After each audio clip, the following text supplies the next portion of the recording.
Hey there. Why haven't you texted me or come see me all year? Have you forgotten about your aunt? Aunt Martha? Why are you texting me all of a sudden? Is something wrong? How could I forget you? Especially after what you did to my family at last year's Christmas party. Oh, give me a break. It's been a long time, and you still have to bring it up? In the end, everything turned out fine. Nothing bad happened, right? If, according to you, fine means letting your dog poop on my bed, body shaming my daughter's appearance so much that she ran up to her room on Christmas Eve, having your niece break my precious dinner set, thinking it was normal when your husband sneaked into a neighbor's house to get their gifts, and then the police showed up and arrested him on Christmas morning, and my husband had to bail him out of the station.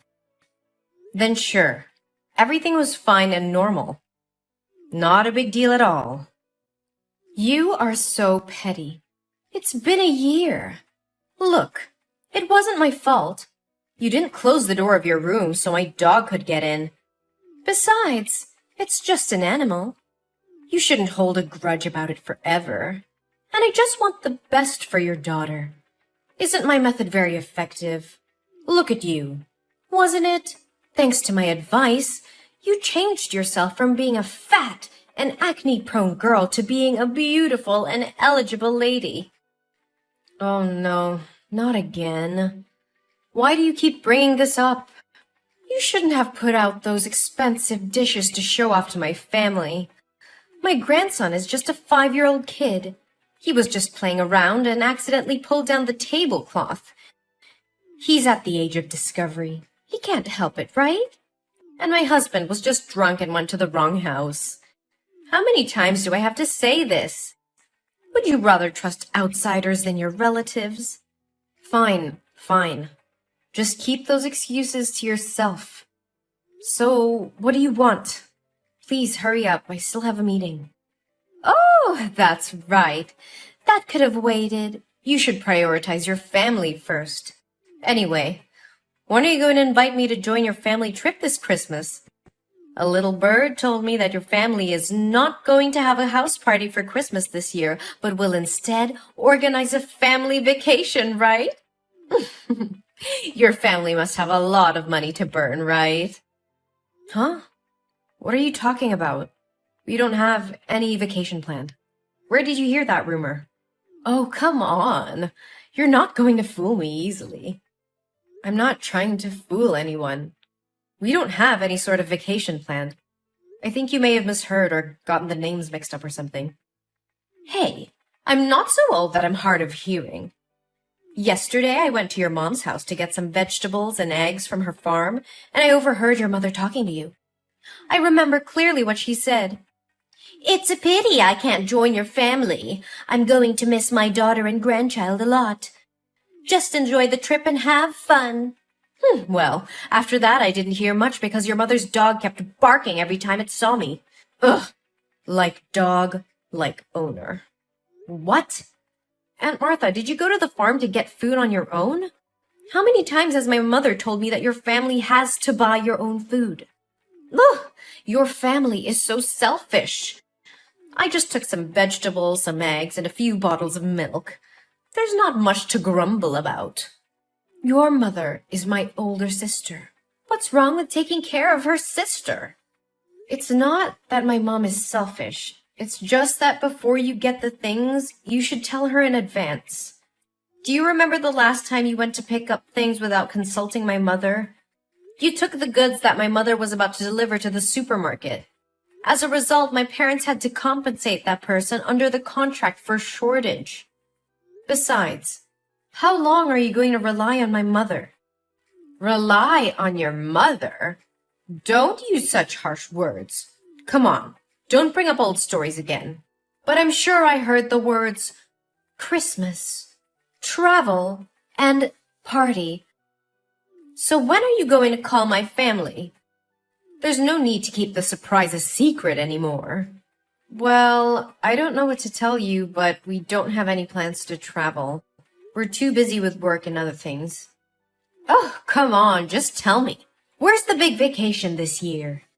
I've told you, we're not going on vacation. Can you please stop making up things? I'm quite busy at the moment. If you don't have anything else to say, maybe we can talk later. Hey, you're being disrespectful. Didn't your mother teach you any manners? Don't you know it's not okay to end a conversation without an older person's permission? Or do you not want to be related to me because you think my family is poor? No, Auntie, that is not what I mean. You keep saying it's not your family traveling. So does your mother have another daughter that I don't know about? It seems like you're not going to tell me no matter what I say, Well, it's a little hard for me to tell you about something that doesn't exist, don't you think? Auntie, swear to God, my family is not going on a vacation. No matter. If you're not going to tell me, I'll just have to find out another way. Oh, and don't forget to prepare enough money for this trip because I will bring my entire family with me. What? Your whole family? You mean just you and your husband, right? Oh, silly, I mean my daughter and son-in-law, my son and daughter-in-law, and my 5 lovely grandchildren, too. Whoa, slow down, Auntie. 11 extra people? Are you serious? Yes, and since your parents can't go, there's still some space left, right? It'll be fine if I invite both my parents-in-law to come along. Ooh, and how could we forget Bobo? Even though it's a dog, it's also a member of my family. We can't leave it at home alone, can we? 13 extra people and 1 dog. Yeah, that's right. The more the merrier. Doesn't your family host Christmas parties every year? So this time it's your family that'll pay for the expenses like usual, right? Well, I don't know why you think our family vacation would include your entire family and even a dog as well. Although it's true that every year my family throws a Christmas party. Even if we do go on a trip, it doesn't have to be with so many people. And my family doesn't have to pay for everyone. Isn't it too much? But we're not even planning a vacation, so this conversation is pointless. Look, everybody knows that you and your husband make really good money. You guys will have no problems paying for us as well. Besides, won't you get a special group discount if you don't have to go with such a large number of people? I'm sure you'll save a lot of money. I can't believe that would even cross your mind. But, Aunt Martha, there won't be any vacation planned. I'll tell you what. If you tell me when and where you're going, I won't invite my husband's parents or my son and daughter's spouses. It'll just be me, my husband, or 5 grandchildren, and my dog. Although it would be very tiring to take care of those 5 kids, so maybe I'll need a babysitter to come along. But how can I give you a date or place for a vacation that even doesn't exist? After I'm nice enough to reduce the number of people joining you from 13 to 8, including the dog, you still won't tell me? Fine. You really know how to bargain. Then I leave my dog at home. Are you satisfied now? Auntie, I'm about to have an important meeting with my boss, and I'm swamped with work. So I'll have to stop texting you for now. I'll get back to you later. Look, Eugene, I know you're hiding something from me. You can't just drop hints about a family vacation and not tell me the details. I'm family too, you know. Fine. I'll find out a way to know about that vacation. Hey, Eugene! Where's your family? We're standing right in front of NASA. When will your family come here? We've been waiting for 2 hours. NASA? Wait, your entire family is in Texas now? Why did you go to Texas? And what does it have to do with my family and NASA? Oh, come on. You know what I'm talking about. I found out information about the tourist destination your family is visiting and the date and time of the flight. So I secretly booked a flight to Texas. However, because your family's flight was full, I had to book a flight for 5 a.m. today. It seems no one else wanted to wake up that early, so I managed to have seats for 13 people and Bobo. Oh, did I mention that my family almost missed the flight because we overslept? You should be grateful that I sacrificed my sleep to join your family vacation. Anyway, we're here in Texas and ready to enjoy the trip. You can't escape from us. Auntie, just hold on a second. We also know that your family is planning to visit NASA today, so we've been waiting for you here. Your family must be really wealthy. I asked the ticket counter and they said the spaceship tour costs as low as $35,000 per person. Wow! My grandchildren are thrilled. But why are you so late? My family is exhausted. Or maybe you can transfer the money to me in advance and I can buy the tickets for my family to visit first. Oh, and don't forget to reimburse me for the airfare I paid in advance. Let's see. The airfare is $5,000 per person, and the entrance fee is $35,000 multiplied by 14, which adds up to $600,000. Yes, you need to give me $600,000 right now. I used up all the money I had and maxed out my credit card to get us all here. I only have $20 left, so we can't even go to a coffee shop to wait for you. Are you miscalculating? According to my calculations, it should be $560,000, right? Of course, I know how to calculate, but I rounded the numbers to make it easier for you to transfer the money. Don't rich people like you prefer odd numbers? But why multiply by 14? Didn't you say there were only 13 people? Hello? What about Bobo? Oh yeah, I totally forgot about that. And don't forget to book a hotel room for my family. We won't settle for a cheap hotel. It would be best if it's a resort or at least a 5-star hotel. Enough with the talk. Transfer me the money right now. Also, remember to book the hotel for my family. After the tour, we'll need a place to rest and take a shower. We'll see. 1, 2, 3. Yeah, we'll need those 6 double rooms. It should be 7 rooms, but to save you money, I'll accept having my youngest grandchild share a room with me. Oh, how kind of me. But why did you think we were flying to Texas? Oh, I did some investigation there. A few weeks ago, I went to your mom's house every day because I knew you would eventually call and talk to her. Even though I asked her multiple times, she refused to speak. So, all I could do was wait until she went to sleep and then sneak a peek at her phone. I didn't find anything in your chat box, but in the chat box between your son and her, I found all the useful information. You did what? The boy seemed incredibly excited to tell his grandmother that his parents were letting him visit NASA today. That's how I found out about your flight time. And where is the NASA space station? In Texas, of course. So I came here to wait for your family. Oh, I must say, I'm quite skilled at critical thinking and analysis. Maybe I should consider becoming a detective. The boy even texted his grandmother asking if she would go to the airport to see him off. It's all so slick. It's just a trip. No need to make it so complicated. Aunt Martha, can you please stop typing for a moment and listen to me? We're not going on a vacation in Texas. We're actually moving to New York. Huh? What on earth are you talking about? I'm currently on a plane flying to New York. I received a promotion decision during a meeting the other day, and I'll be the new director of the company's New York branch. Initially, I had mixed feelings, but thankfully my husband decided to pursue his career in New York as well. Additionally, our children have received scholarships to prestigious schools in the city, so my family made the decision to move here. There's no way that could happen.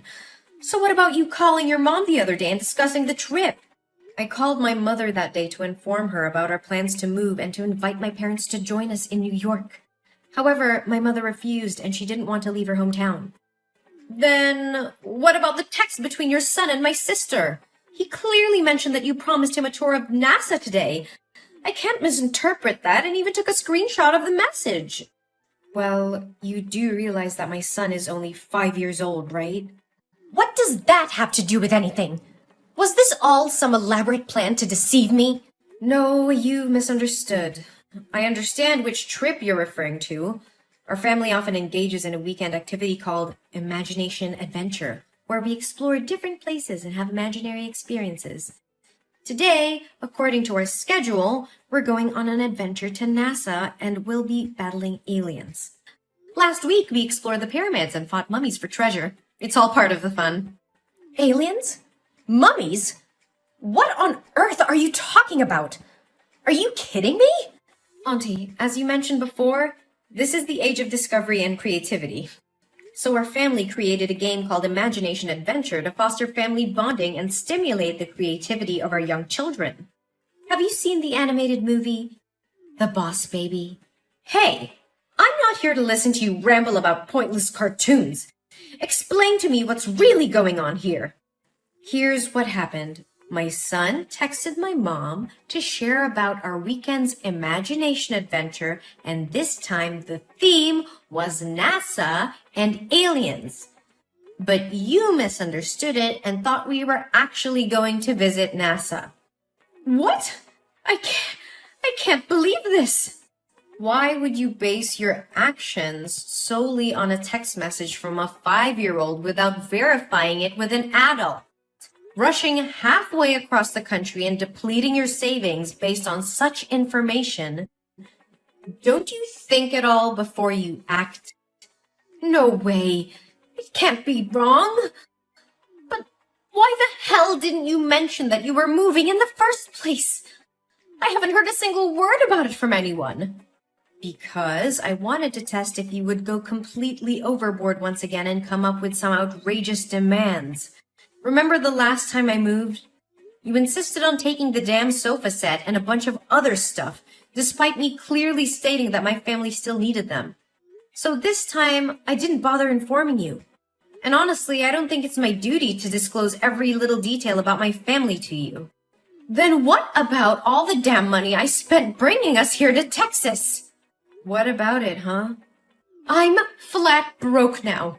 I've got a measly $20 in my pocket, and we don't even have a damn place to stay tonight or enough money to grab a damn meal. Since I foolishly believed that you would cover all the expenses, none of us bought a credit card. And now here we are, stranded on the damn streets. It's all your damn fault for hiding from us and making things so miserable. You better take responsibility for us. If you don't have enough money to continue your trip, then why the hell don't you just go back home? Are you too blind to see it? I'm broke. We can't afford to fly back. And not a single person you dragged along with you has a credit card, cash, or any means to get some money. Hey, don't assume that everyone is as damn wealthy as you. When I invited them to come, I explicitly said that all the expenses would be covered by you. If I asked them to pay now, I'd lose all damn dignity. You better damn well do something for us. We're family, damn it. You can't just abandon us like this. Are you seriously this delusional? Of course I am. We're completely and utterly damn broke. No, what I mean is, are you seriously expecting my family to go on a vacation and foot the bill for everything for you and your guests just because you're my aunt? Isn't that damn obvious? That's what family is supposed to do. When I'm in trouble, you're damn well obligated to help my family, right? Are you really willing to throw away our damn relationship over a few lousy bucks? You've got some nerve, Aunt Martha. You think that just because we share some blood, you can take advantage of me and my family? You're completely mistaken if you believe that being family means I have to bail you out of every situation you put yourself in. Family is about mutual support and respect, not exploiting each other for personal gain. How can you say such heartless things, Eugene? We're family. We should stick together and help each other out. Helping each other out doesn't mean I have to bear the burden of your poor decisions and irresponsible actions. You made the choice to book a flight without even confirming the details with me or considering the financial consequences. That's on you, not me. But I trusted you. I thought you would take care of us. How could you let us end up like this? Trust goes both ways, Aunt Martha. You can't just blindly trust someone to take care of all your needs without any communication or agreement. And let's not forget that you invaded my mother's privacy, snooping on her messages and making assumptions based on a conversation with a 5-year-old. I did what I had to do to find out the truth. I wanted to be a part of your family's special vacation. Well, you created your own reality based on misinterpretations and assumptions. So what are we supposed to do now? We have no money and nowhere to go. I'm sorry for the situation you're in, but it's not my responsibility to solve it for you. You need to figure out a way to handle your own affairs. Perhaps you can seek assistance from other family members or explore local resources for support. You're heartless, Eugene. I never thought you would turn your back on family like this. It's not about turning my back on family. It's about setting boundaries and not enabling irresponsible behavior. I love my family and I'll be there for them when it truly matters, but I won't allow myself to be taken advantage of. I can't believe this is how you treat your own aunt. This is how I expect to be treated as well, with respect and consideration.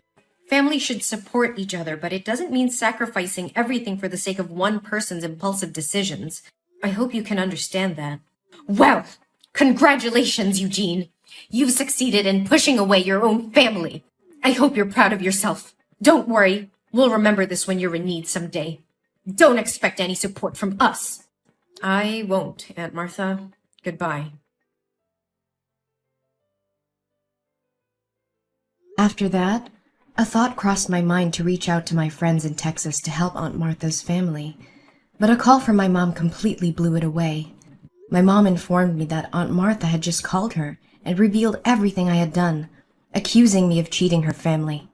She used harsh words and even scorned my mom, blaming her for not raising me properly, and demanded that my mom cover all the expenses so she and her family could continue their trip.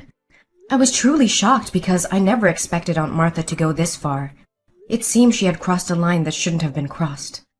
In response, my mom firmly declared that she would no longer protect Aunt Martha and cut ties with her. Later, I heard that Martha's family had to borrow money from a gangster in order to fly back to their hometown. However, since they couldn't repay the debt, they were forced to sell their house and move to a smaller one on the outskirts of the city. Since then, I haven't heard from them at all. As time went on, I focused on nurturing the positive relationships in my life and creating a harmonious environment for my loved ones. I surrounded myself with understanding and supportive individuals who uplifted and inspired me. Our family flourished in our new home in New York, embracing new opportunities and making cherished memories together.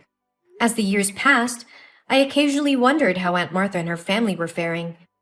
I hoped that they had found their own peace and learned valuable lessons from the series of events that had transpired.